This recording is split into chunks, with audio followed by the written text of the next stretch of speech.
Meski angka kasus COVID-19 di Palembang menurun, namun Dinas Kesehatan akan terus meningkatkan tracing dan testing khususnya kepada orang terdekat terpapar COVID-19.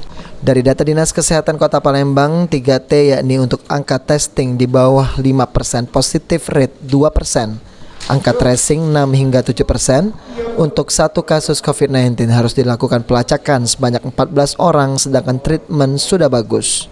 Kasih Pengendalian Penyakit Menular Dinas Kesehatan Kota Palembang Yudi Setiawan menghimbau masyarakat untuk dapat bersama-sama menekan angka penyebaran COVID-19 dan jangan lengah meski Palembang PPKM level 2, namun tetap disiplin dalam menerapkan protokol kesehatan. Kita tetap ranah di 3T ya, mulai dari testing, tracing, treatment. Nah, untuk angka testing kita sudah bagus di bawah 5%, angka positif rate kita sekitar 2%. Di tracing akan kita tingkatkan lagi sekitar 6-7.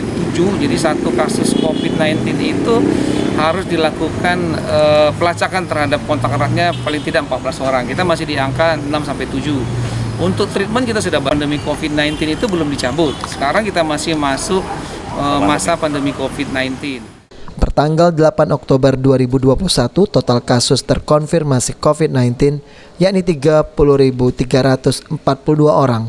Pasien yang sembuh terkonfirmasi 29.086 orang, sedangkan yang meninggal dunia 1.178 jiwa. Abidin Riwan, Topal TV.